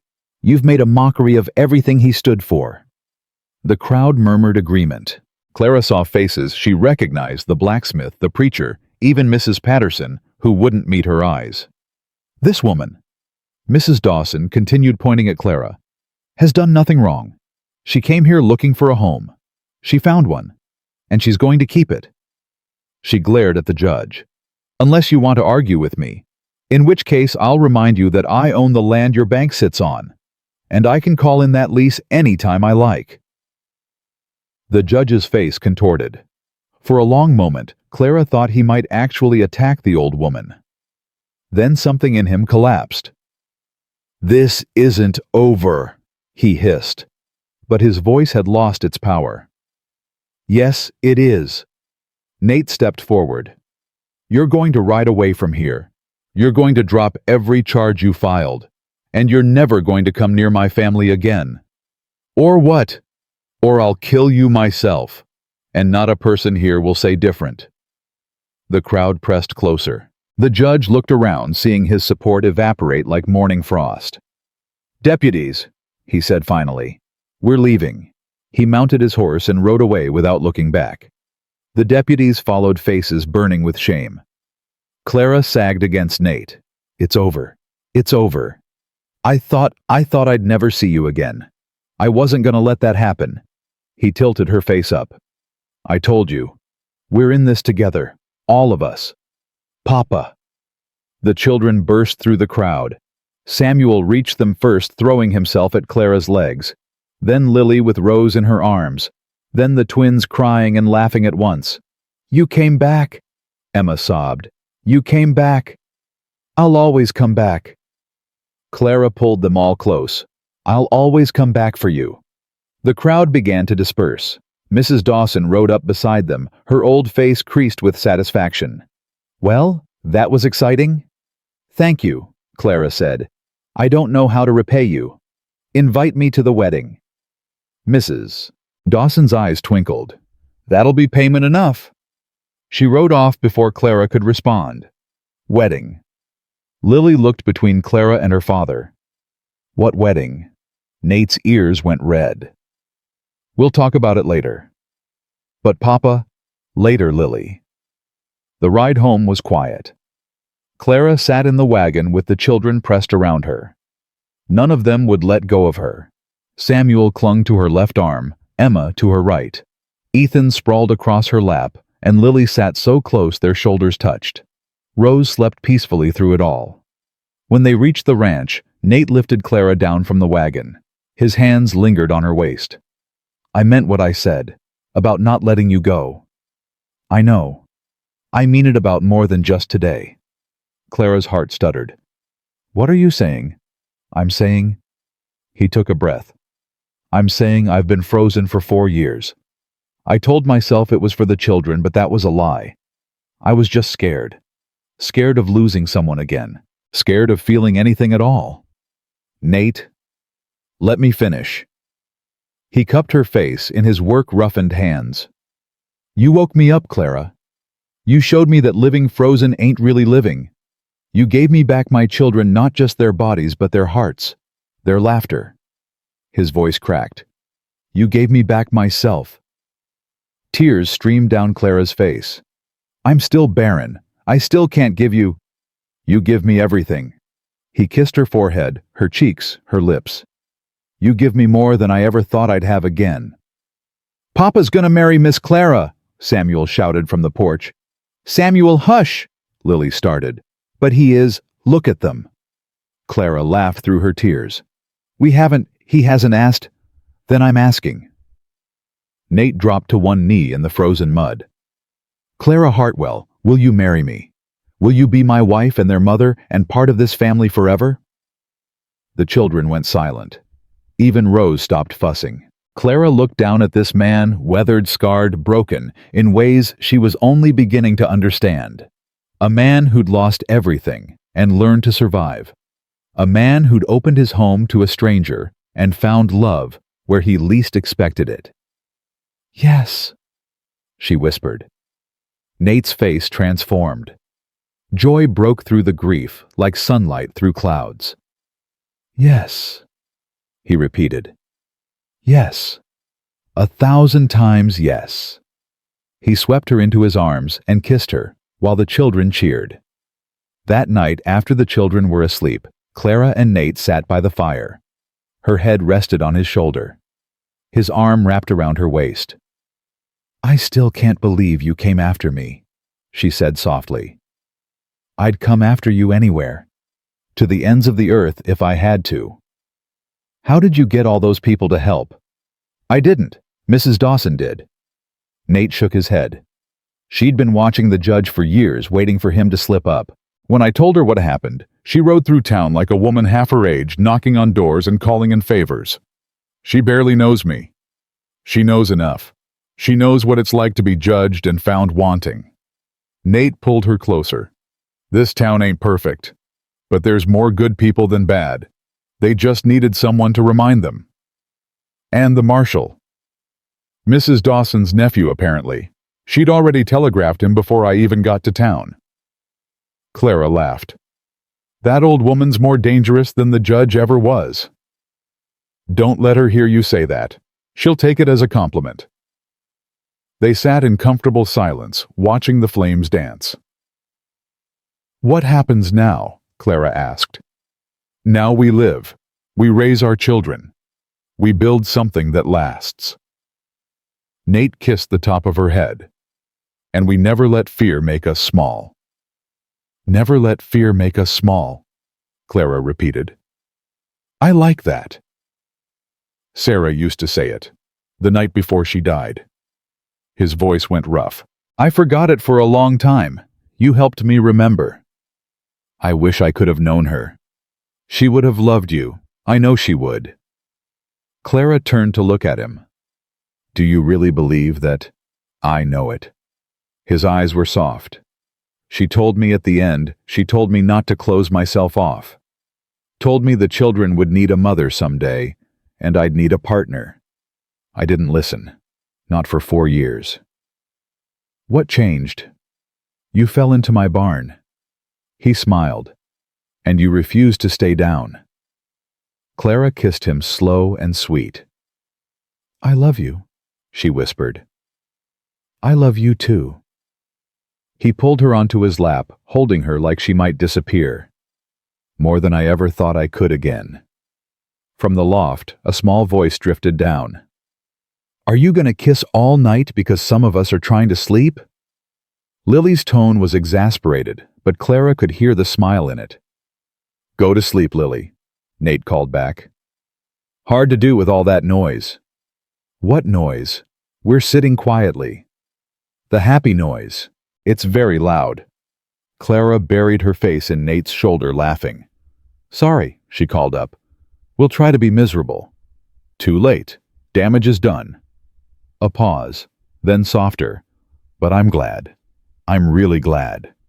"Me too, sweetheart." "Me too," Nate echoed. Outside, the winter wind howled. But inside, wrapped in warmth and love and the promise of tomorrow, Clara felt something she'd almost forgotten how to feel. Home. She was finally home. The week before the wedding, Theodore Blackwood rode up to the ranch alone. Clara saw him first. She was in the barn brushing Penny when the sound of hoofbeats made her freeze. Her hand went still on the horse's flank. "Easy, girl," she whispered. But she wasn't sure if she was talking to Penny or herself. Theodore dismounted slowly. He looked different than she remembered, smaller somehow, less imposing. The arrogant tilt of his chin had softened into something that looked almost like shame. "Miss Hartwell." Clara stepped out of the barn, keeping her distance. "Mr. Blackwood." "I came to—" He stopped, swallowed. "I came to apologize." She stared at him. Of all the things she'd expected, this wasn't it. "My father doesn't know I'm here," Theodore continued. "He'd kill me if he found out, but I couldn't. I couldn't let this go on without saying something." "Saying what exactly?" "That I'm sorry. For what happened at the church. For the way my father treated you." His voice cracked. "For everything." Clara's hands clenched at her sides. "You left me on those steps. You looked at me like I was dirt." "I know." Your father hit me, called me a whore. I know. And you did nothing. You just walked away. Theodore's face crumpled. I was a coward. I am a coward. I've been my father's puppet my whole life, doing what he says, marrying who he chooses, living the way he demands. He looked at her with red-rimmed eyes. When I saw you in that church, you were beautiful, Clara. More beautiful than your photograph. More beautiful than any woman I'd ever seen. Clara's breath caught. Then why? Because my father had already decided. Before you even arrived, he'd made up his mind that you weren't good enough. Too poor, too common, too real. Theodore laughed bitterly. He wanted a society girl, someone he could control. When he saw you standing there full of hope and courage, he knew you'd never bend to him. So he rejected me before I could reject him. Yes. Clara was quiet for a long moment. The wind picked up, rattling the barn doors. Why are you telling me this now? Because I'm leaving. Theodore straightened his shoulders. Tomorrow. I've got a ticket to San Francisco. I'm going to start over, find my own life, be my own man. He met her eyes. I wanted you to know before I go that what happened wasn't your fault. It was never your fault. That doesn't change anything.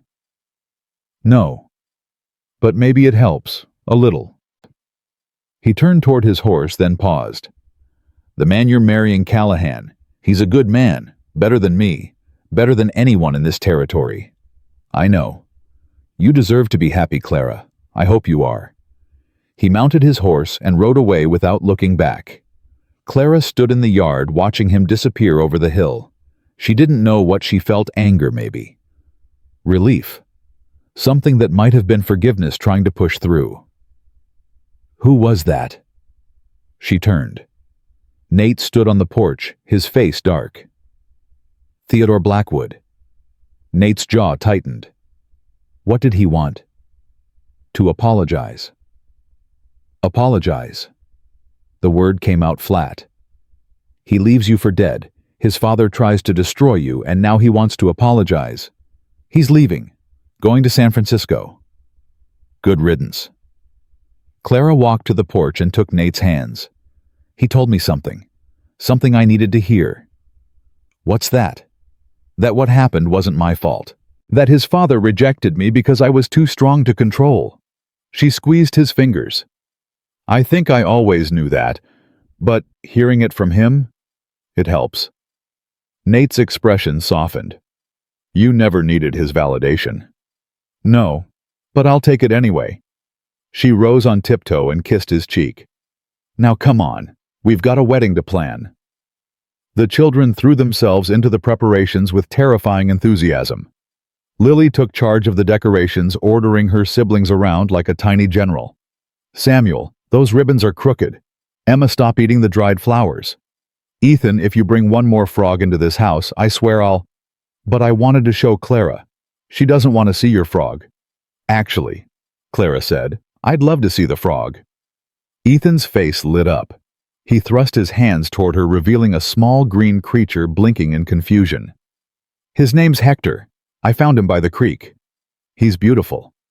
He's disgusting, Lily muttered. He's both, Clara said diplomatically. But maybe Hector would be happier outside. Fine. Ethan sighed the sigh of the deeply misunderstood. Come on, Hector. Nobody appreciates you. Clara watched him trudge outside, her heart swelling with affection. You're good with them. She turned. Nate stood in the doorway, Rose perched on his hip. They make it easy. No, they don't, he smiled. They're terrors, every one of them, but you love them anyway. I do. Clara crossed to him and took Rose, settling the baby against her shoulder. I love all of you. Even me. Especially you. He kissed her soft and slow until Samuel's voice interrupted. They're kissing again. Mind your business, Samuel. But Lily, they're always kissing. That's what people who love each other do. It's gross. Clara laughed against Nate's mouth. Your children have opinions. They get that from their mother. They get it from you too. Slander. Mrs. Dawson arrived the day before the wedding with a trunk full of surprises. I brought my wedding dress, she announced, settling into the best chair like a queen taking her throne. Well, not the original that fell apart decades ago, but I had a seamstress in Helena make a copy. Mrs. Dawson, I couldn't. You can and you will. The old woman fixed Clara with a steely gaze. I wore this dress when I married Robert. My daughter wore it when she married her husband. It's tradition. But I'm not family. You're marrying into this community. That makes you family enough. Mrs. Dawson's expression softened. Besides, you remind me of myself at your age, stubborn, strong, too proud to ask for help even when you need it. Clara's eyes burned. I don't know what to say. Say thank you and try on the dress. The dress fit perfectly. Clara stared at herself in the small mirror, hardly recognizing the woman looking back. The white fabric was simple but elegant, the lace at the collar delicate as frost. You look like an angel, Samuel breathed. Samuel, you're not supposed to be in here. Lily tried to shoo him out, but I wanted to see. It's bad luck for boys to see the dress. That's only the groom dummy. Don't call me dummy. Children. Mrs. Dawson's voice cut through the chaos. Give Clara a moment. They scattered reluctantly, still bickering. Mrs. Dawson rose and stood behind Clara, meeting her eyes in the mirror. You're scared, the old woman said. Terrified. Good. That means it matters. Mrs. Dawson placed a gnarled hand on Clara's shoulder. Marriage ain't easy. Loving someone is the hardest thing you'll ever do, but it's also the best thing, the only thing that really matters in the end. What if I fail? What if I'm not good enough for them? You already are good enough. You've proved that 100 times over. Mrs. Dawson's grip tightened. The question isn't whether you're good enough. The question is whether you're brave enough. Brave enough for what? To let yourself be happy. To accept love without waiting for it to be taken away. The old woman's voice softened. I know what it's like to expect disappointment. To brace yourself for the blow that's always coming. But sometimes, child, the blow doesn't come. Sometimes you just get to be happy. Clara's tears spilled over. I don't know how to do that. You learn. Day by day, moment by moment. You let people love you, and you love them back, and you stop waiting for the end. Mrs. Dawson handed her a handkerchief. Now dry your eyes. You're getting married tomorrow, and I won't have you showing up with a blotchy face. Clara laughed through her tears. Yes, ma'am. The night before the wedding, Clara couldn't sleep. She lay on her pallet by the fire, staring at the ceiling, listening to the wind howl outside. Tomorrow, everything would change. Tomorrow she would become Clara Callahan, wife, mother, part of a family. The thought terrified her. What if she wasn't good enough? What if she failed them the way everyone else in her life had failed her? What if Nate woke up one day and realized he'd made a mistake? Can't sleep. She turned. Lily stood in the doorway wrapped in a quilt. No, you... Rose is fussy. I was walking her, but she finally went down. Lily crossed to the fireplace and sat beside Clara. Nervous? Very. About marrying Papa. About everything. About being your mother. About whether I deserve any of this. Lily was quiet for a moment. Then, can I tell you something? Of course. When Mama died, I thought it was my fault. I was supposed to be watching the twins that night, but I fell asleep. I didn't hear Mama go to the barn. I didn't know anything was wrong until Papa came back carrying her. Lily's voice broke. I thought if I'd been awake, I could have helped. I could have saved her. Oh, sweetheart, that wasn't your fault. I know that now, mostly. Lily wiped her eyes. But for a long time I thought I was cursed. I thought everyone I loved would leave me. That's why I was so hard on you at first. I didn't want to love you. I didn't want to lose anyone else. Clara pulled the girl close. "You're not cursed, Lily, and I'm not going anywhere. Promise?" "I promise." Lily nestled against her shoulder.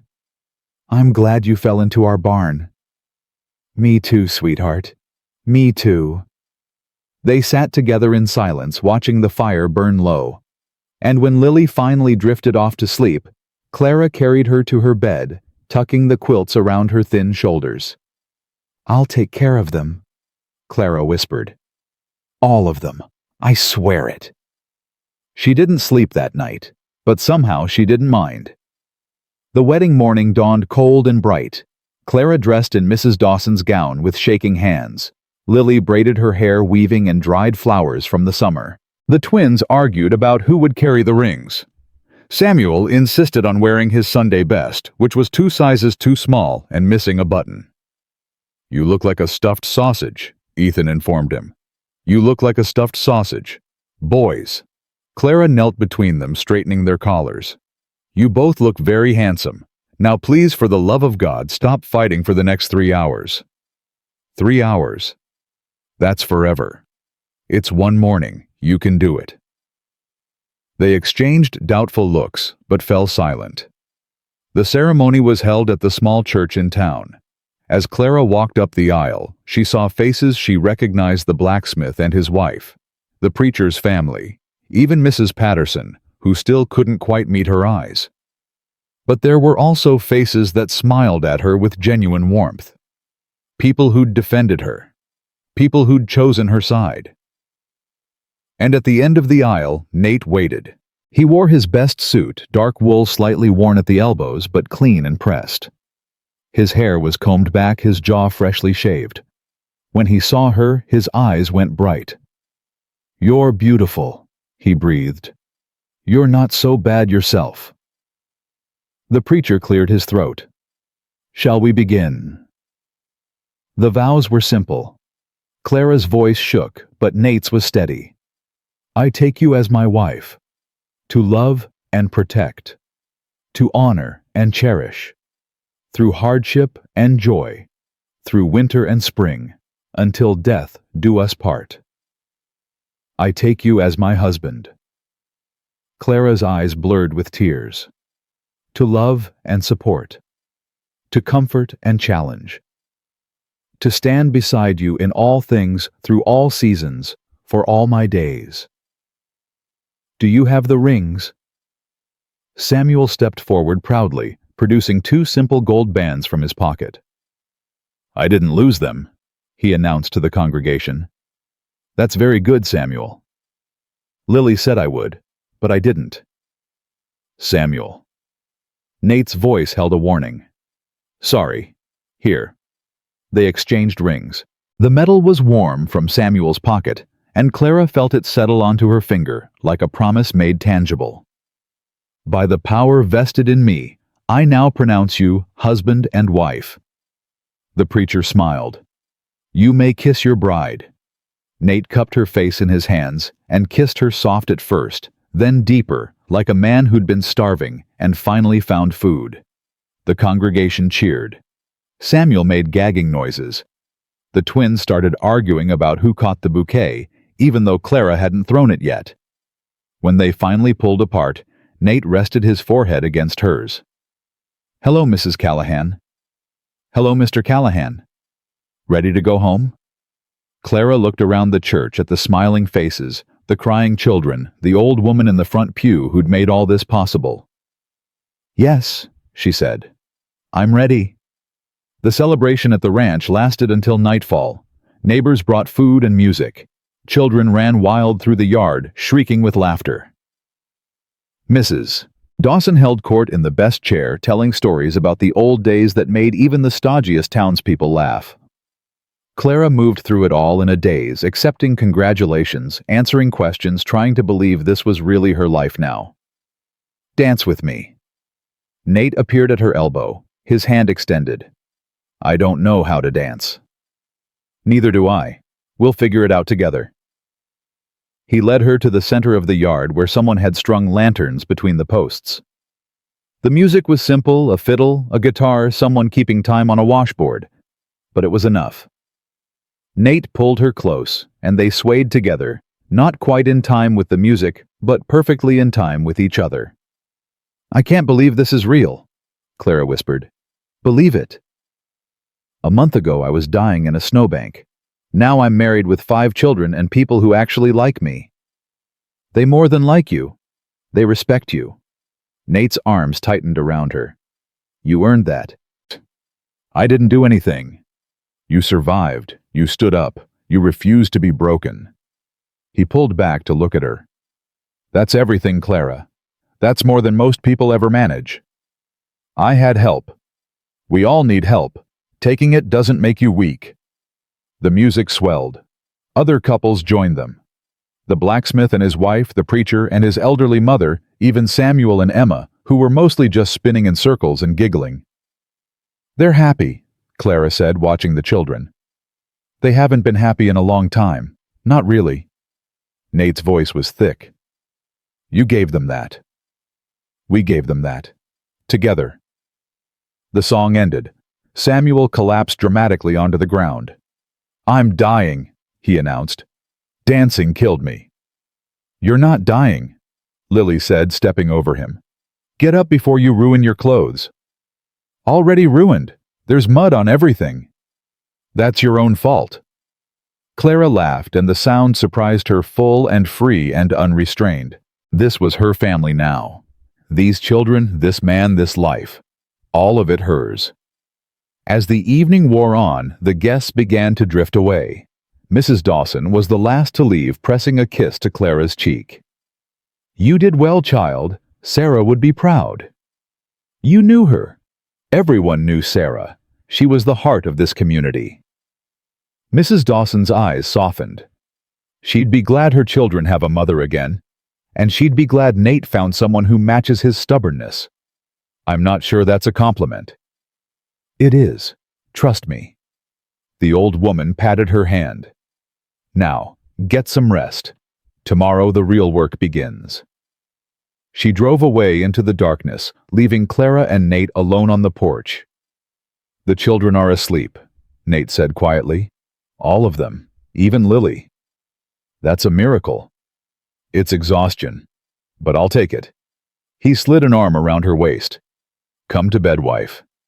The word sent a shiver through her. "Wife, that's going to take some getting used to." "Take all the time you need." He led her inside through the quiet house to the bedroom they would now share. "We've got the rest of our lives." Later, lying in the darkness with Nate's arm heavy across her waist, Clara finally let herself believe it. She was safe. She was loved. She was home. The door creaked open. A small figure appeared silhouetted against the hallway. "I had a bad dream," Samuel whispered. Clara lifted the edge of the blanket. "Come here." He scrambled up onto the bed, burrowing between them like a small determined mole. "Better?" she asked. "Better?" Nate's eyes met hers over Samuel's head. He smiled, tired content complete. "This is our life now," he said quietly. "I know." "You okay with that?" Clara looked at the little boy between them, already drifting back to sleep. At the man beside her, who'd pulled her from the snow and given her everything. "More than okay," she said. "I'm grateful." "For what?" "For the barn door that blew open. For the children who found me. For you." She reached across Samuel to touch Nate's face. "For all of it. Even the hard parts. Especially the hard parts. They led me here." Nate kissed her fingers. "Get some sleep, Mrs. Callahan. Tomorrow's a new day." "Every day's a new day now." "That's the idea." She closed her eyes, listening to Samuel's soft breathing, feeling Nate's warmth beside her. Outside, the winter wind still howled, but inside, wrapped in love and family and belonging. Clara Callahan slept peacefully for the first time in years. She was exactly where she was meant to be. Spring came to Wyoming territory like a promise kept. Clara woke one morning to find the snow melting streams of water running down from the hills, the first green shoots pushing through the frozen ground. She lay in bed, listening to the world come alive outside, and felt something shift in her chest. 3 months. 3 months since she'd collapsed in a barn in a ruined wedding dress. 3 months since a stranger had carried her to safety and 5 children had claimed her as their own. "You're thinking too loud." She turned. Nate lay beside her, eyes still closed, but his mouth curved in a smile. "How can you tell?" "I can hear it." He pulled her closer. "What's on your mind?" "Spring." "What about it?" "It's here." Clara pressed her face against his shoulder. "When I first came, you said I could stay until spring, until the thaw." "I remember." "It's thawing now." Nate's arms tightened around her. "You thinking about leaving?" "No. I'm thinking about how scared I was back then. How sure I was that you'd send me away once the snow melted." She looked up at him. "I couldn't imagine this. Any of this." "Neither could I." He kissed her forehead. "But here we are. Here we are." The bedroom door burst open. Samuel launched himself onto the bed, landing directly on Nate's stomach. "Oof, Samuel." "Papa, there's a letter. A man brought it from town." "A letter?" Clara sat up. "From who?" "I don't know. Lily's got it." They found Lily in the kitchen, the letter clutched in her hands, her face pale. "What is it?" Nate asked. "It's from Helena, from the courthouse." Lily's voice shook. "It's addressed to you and Clara both." Clara's blood went cold. "The judge. He's filed more charges." "Open it," Nate said. Lily handed over the letter. Nate broke the seal and read silently, his expression shifting from tension to confusion to something Clara couldn't identify. "What does it say?" she demanded. "It's from the territorial governor." Nate looked up, his eyes wide. "Judge Blackwood is dead." The words didn't make sense. Clara stared at him, waiting for the rest. "Dead? How?" "Heart attack, 3 weeks ago. They're just now notifying affected parties." Nate's voice was hollow. "All pending cases have been dismissed. All charges dropped." That's good, isn't it?" "There's more." He handed her the letter. Clara read it twice before the words sank in. The judge left a document with his lawyer, a confession. Confession to what? Everything. The false charges against me, the attempted fraud, the bribes he paid to get the deputies to cooperate. Her hands trembled. He wrote that he couldn't die with the weight of it on his conscience. He wanted it known that I was innocent. Silence fell over the kitchen. The children gathered around, sensing something important. "So it's really over?" Emma asked. "The bad man can't hurt us anymore."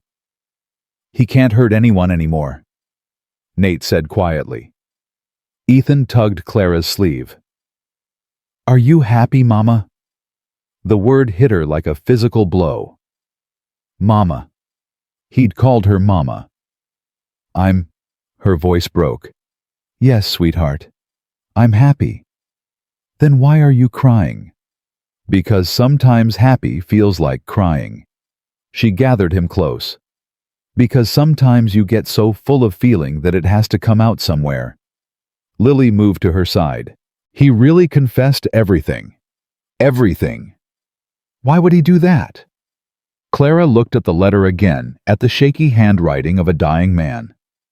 "I don't know. Maybe he was scared of what came after. Maybe he wanted to be forgiven." "Do you forgive him?" The question hung in the air. Clara thought about the church steps, the snow, the hunger and fear and shame. She thought about the bruise on her face, the words he'd thrown at her like stones. "I don't know if I can forgive him," she said finally. "But I can let it go. I can stop carrying it." Nate's hand found hers. "That's enough." "Is it?" "It's more than enough." He squeezed her fingers. "It's everything." The news spread through Cedar Hollow like wildfire. By afternoon, visitors started arriving. Mrs. Patterson came first, her face stiff with embarrassment. I wanted to apologize, she said, not quite meeting Clara's eyes. For what I said at church. For how I treated you. You weren't the only one. No, but I was loud about it, and I was wrong. Mrs. Patterson twisted her hands together. I let Harrison Blackwood tell me what to think. I should have known better. Clara studied the woman, her lined face, her nervous fingers, the shame written in every line of her body. A month ago, this woman had called her a whore in front of the whole congregation. I forgive you, Clara said. Mrs. Patterson's head jerked up. Just like that. Just like that. Clara managed a small smile. Holding on to anger is exhausting. I'd rather spend my energy on better things. I don't deserve your forgiveness. Probably not, but I'm giving it anyway. Clara held out her hand. Start fresh. Mrs. Patterson took it, her grip tentative. Start fresh. More visitors came throughout the day. The blacksmith brought a set of horseshoes as a wedding gift, apologizing for not coming to the ceremony. The preacher's wife brought a pie and a prayer. Even the mercantile owner, who'd once refused to sell to Nate, appeared with a basket of goods and a stammered apology. They're all coming out of the woodwork, Lily observed dryly, watching another wagon approach. Funny how brave people get when the bully's dead. Lily. Clara's voice was gentle. They were scared. Same as us. That don't make it right. No, but understanding isn't the same as excusing. Clara put an arm around the girl's shoulders. People are complicated. They make mistakes. The question is whether they're willing to change. And if they're not, then we don't let them in, but we give them the chance first. Lily considered this, her young face troubled. Is that what Mama would have done? I don't know. I never knew your Mama. Clara pulled her closer. But I know your Papa, and I know you. And I think she'd be proud of both of you for surviving, for staying kind, despite everything. I ain't always kind. Neither am I. We try anyway. As the sun began to set, Clara found herself drawn to a place she'd never been. The hillside overlooking the ranch, where a simple wooden cross marked Sarah Callahan's grave. She walked up alone, her feet finding the path worn by 4 years of Nate's visits. The cross was weathered, but well-tended wildflowers already pushing through the soil around its base. Hello, Sarah. The words felt strange in her mouth. She was talking to a dead woman, a woman she'd never met, whose place she'd somehow taken. I know this is probably strange. Me being here, taking care of your children, sleeping in your bed, wearing your husband's ring. Clara knelt in the fresh mud. I want you to know I'm not trying to replace you. I couldn't if I tried. Those children love you. Nate loves you. That won't ever change. The wind picked up, stirring her hair. But I love them too, all of them. And I promise, I swear to you, I'll take care of them. I'll keep them safe. I'll raise them to be good and kind and strong the way you would have. Her voice cracked. I'll tell them about you. Every day if they want. I'll make sure they never forget. She knows. Clara turned. Nate stood behind her, his face wet with tears. I didn't hear you come up. I didn't want to interrupt. He knelt beside her, facing the cross. I come here to talk to her. Have since she died. Told her about you, actually, that first night. What did you say? That a woman fell into our barn, that she was broken and beautiful, and the children already loved her. Nate's voice was rough. That I was scared of feeling something again. And now I'm grateful. For all of it, the pain, the fear, the risk. He took Clara's hand. She sent you to us, Clara. I believe that. She knew we were drowning, and she sent someone to save us. I didn't save anyone. You saved me. Maybe we saved each other. He raised her hand to his lips. Maybe that's how it works. They sat together in the fading light, husband and wife, joined by the memory of a woman they'd both loved in different ways. I want to add something, Clara said suddenly. To the grave. Not to replace her cross, just something small. Something that shows we're all connected now. What kind of something? A stone, maybe, with all our names carved on it. Yours, mine, the children's. And hers. Clara met his eyes. A family marker. So she knows she's still part of us. Nate's face crumpled. For a long moment, he couldn't speak. She'd love that, he finally managed. She'd love you. You think so? I know so. They walked back to the house hand in hand, leaving Sarah to rest peacefully on the hill, where she'd always watched over them. 2 weeks later, Clara started getting sick. It was subtle at first, tiredness, a vague nausea in the mornings, a sensitivity to smells she'd never noticed before. She blamed it on the spring air, the extra work of planting season, the adjustment to her new life. But when she fainted in the kitchen while making breakfast, she couldn't ignore it anymore. "I'm fine," she protested as Nate carried her to the bedroom. "I just stood up too fast." "You've been tired for days. You barely ate dinner last night. And now you're fainting." He set her on the bed, his face drawn with worry. "I'm getting the doctor." "Nate, I'm getting the doctor." Dr. Whitfield arrived within the hour, a kindly man with white whiskers and a gentle manner. He examined Clara thoroughly while Nate paced the hallway and the children huddled on the stairs. "Well," the doctor said finally, putting away his stethoscope. "I think I know what's wrong with you, Mrs. Callahan." Clara's heart seized. "Is it serious?" "That depends on your perspective." Dr. Whitfield smiled. "You're pregnant." The word didn't compute. Clara stared at him, certain she'd misheard. "That's impossible." "I assure you it's quite possible." "No, you don't understand. I had a miscarriage 2 years ago. The doctor in Ohio said there was damage. He said I could never—" Her voice broke. "He said I was barren." Dr. Whitfield's expression softened. "Medicine is an imprecise science, Mrs. Callahan. Bodies heal in ways we don't always understand. Whatever damage existed before it seems to have resolved. But you're pregnant." The doctor patted her hand. "Approximately 2 months along by my estimate. You'll need to take it easy, eat well, and get plenty of rest. But there's no reason to think this won't be a healthy pregnancy." Clara couldn't breathe. Couldn't think. The room spun around her. "Does my husband know?" "Not yet. I thought you'd want to tell him yourself." She found Nate in the hallway wearing a groove in the floorboards. "What did he say? What's wrong? Is it serious?" Clara took his hands. Her own were shaking. "I'm pregnant." Nate's face went blank. "What?" "I'm pregnant. The doctor says 2 months. He says—" She laughed, half hysterical. "He says the damage healed. He says there's no reason I can't carry to term." "You're pregnant." "Yes." "We're having a baby."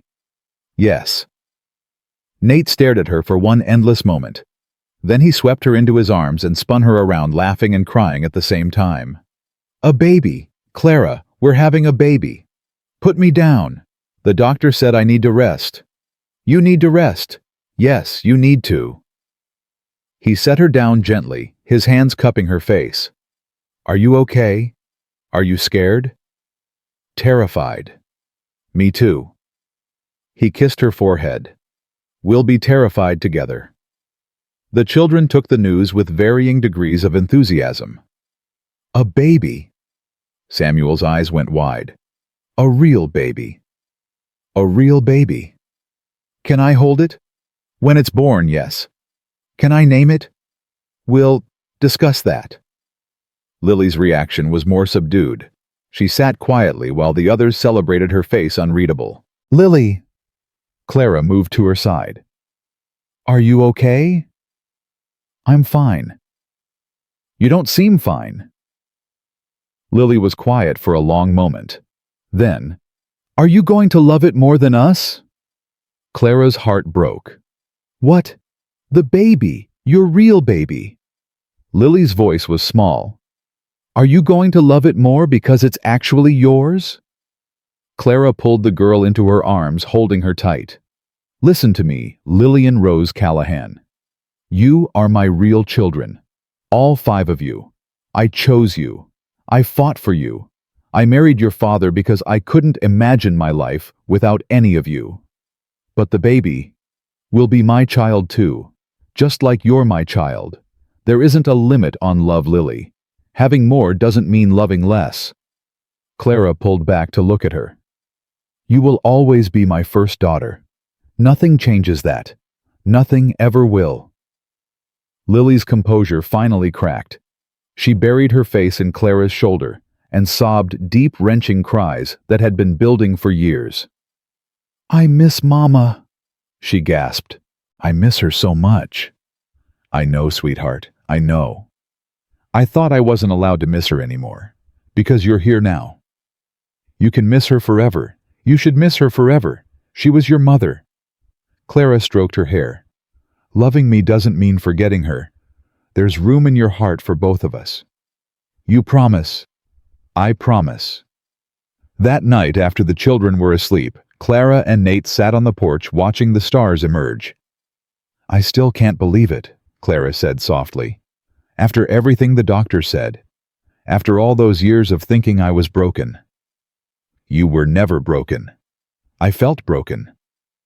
Feeling something don't make it true. Nate pulled her closer. You're the strongest person I've ever met, Clara. You survived things that would have destroyed most people.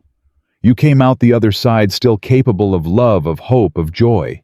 That ain't broken. That's miraculous. Clara leaned into him. I'm scared, Nate. Of what? Of losing it, like before. She pressed a hand to her still flat stomach. I don't think I could survive that again. Whatever happens, you won't face it alone. Not this time. He covered her hand with his. We're in this together, all of it. The fear and the hope and whatever comes after. What if something goes wrong? Then we'll deal with it, together. What if the baby isn't healthy? Then we'll love it anyway, together. What if... Clara. Nate turned her face toward his. I spent 4 years asking, what if? What if I'd ridden faster? What if I'd never left? What if I'd done something different? It nearly destroyed me. The only thing that saved me was learning to let go of questions I couldn't answer. How do I do that? 1 day at a time, 1 hour at a time, 1 breath at a time. He kissed her softly. And when you can't do it alone, you let me help. The months passed slowly the way they do when you're waiting for something precious. Clara's body changed gradually, her belly rounding, her energy fluctuating. The children treated her like glass, constantly fetching things, insisting she rest, fighting over who got to feel the baby kick. It moved, Ethan shouted one evening. I felt it move. That's its elbow, Clara explained. It's got elbows. It's got everything. Elbows, knees, fingers, toes. Does it have a name? Not yet. Can we name it Hector? We are not naming the baby after your frog. Summer turned to fall. Fall turned to early winter. And on a cold December night, exactly 1 year after Clara had stumbled into the Callahan barn, she went into labor. It was long and hard and terrifying. Nate never left her side, his hand gripping hers through every contraction. Mrs. Dawson arrived at midnight, taking charge of the household with her usual efficiency. Dr. Whitfield came at dawn, his face calm and reassuring. You're doing wonderfully, he told Clara. Just a little longer. That's what you said 3 hours ago. Medicine is an imprecise science. I'm going to kill you. That's the pain talking. When the baby finally came crying and red-faced and perfect, Clara collapsed against the pillows, too exhausted to feel anything but relief. A girl, Dr. Whitfield announced. A healthy baby girl. Nate took the infant in his arms, his weathered face transformed by wonder. She's beautiful. She looks like a potato, Clara mumbled. A beautiful potato. Let me see her. He laid the baby in Clara's arms. She looked down at the tiny face, the rosebud mouth, the dark wisps of hair, the eyes that would someday be brown or gray or some color all her own. "Hello, little one," Clara whispered. "Welcome to the family." The door cracked open. 5 small faces peered through. "Can we see?" Samuel demanded. "Can we see the baby?" "Come in," Nate said, quietly. They crept in one by one, gathering around the bed. Rose, now nearly 3, climbed up to sit beside Clara, staring at the infant with fascination. "Baby," she said solemnly. "My baby." "Our baby," Lily corrected. "She belongs to all of us." "What's her name?" Emma asked. Clara looked at Nate. They'd discussed it for months, arguing over family names and new names and combinations of both. "Sarah," Clara said finally. "Sarah Grace Callahan." Silence fell over the room. Lily's eyes filled with tears. "You named her after Mama." "She's part of this family, part of your mother's legacy." Clara touched the baby's cheek. "And Grace. Because that's what brought us all together. Grace we didn't deserve but received anyway." Nate bent to kiss her forehead. "It's perfect. She's perfect. So are you." Later, when the children had been sent to bed and the house was quiet, Clara lay in the darkness with Sarah Grace asleep on her chest and Nate beside her. "1 year," she said softly. "What?" "1 year since I fell into your barn. 1 year since everything changed. Best year of my life. Better than the ones with your first, Sarah." Nate was quiet for a moment. Different. Both good but different. He reached over to touch the baby's head. "She gave me a family. You gave me a second chance. I don't think one is better than the other. Just different gifts from different people I loved. Loved, love, present tense, for both of you." He met her eyes in the darkness. "You can love someone who's gone, and someone who's here at the same time. It's not a betrayal. It's just expansion." Clara thought about that, about her parents gone so long now, about the life she'd imagined and the life she'd received. "I'm happy," she said. "Yeah, more than I ever thought I could be, more than I ever dreamed." She pressed her lips to Sarah Grace's downy head. "Thank you." "For what?" "For finding me, for keeping me, for giving me this life." "You earned this life, Clara, every piece of it." Nate's voice was fierce with love. "Don't thank me. Thank yourself." "I thank both of us." "Fair enough." Somewhere in the house, a child stirred. Footsteps creaked on the floorboards. Samuel's voice drifted through the darkness. "Is the baby still okay?" "She's fine," Clara called back. "Go back to bed." "I just wanted to check." "You can check in the morning." "Promise she'll still be here." "I promise." Footsteps retreated. The house settled back into silence. Clara closed her eyes, feeling the weight of her daughter on her chest, the warmth of her husband beside her, the presence of 5 children sleeping in rooms down the hall. A year ago, she'd been dying in a snowbank, abandoned, alone, certain that her life was over. Now she had everything she'd ever wanted and more than she'd ever dared to hope for. The barn door that blew open in that December storm hadn't just saved her life. It had given her a family, a home, a future worth living. She'd walked through that door broken and desperate, with nothing left to offer but her willingness to work. She'd found love anyway. Sarah Grace stirred in her sleep, making soft sounds. Clara pulled her closer, breathing in the sweet smell of new life. Outside, the winter wind howled. But inside, wrapped in warmth and love and belonging, Clara Callahan had finally found what she'd been searching for all along. Home wasn't a place. It wasn't 4 walls or a piece of land or even a territory on a map. Home was the people who waited for you, the people who chose you, the people who loved you, not because they had to, but because they wanted to. Home was a widower with tired eyes and steady hands. Home was 5 children who refused to let her leave. Home was a baby sleeping on her chest, and a future stretching out before her like an endless road. She'd been left at an altar, abandoned on church steps, thrown away like something worthless. And she'd ended up here, in this bed with this family in this life she never could have imagined. That was grace. That was redemption. That was the miracle she'd stopped believing in. Clara Callahan had finally found her way home, and she was never leaving again.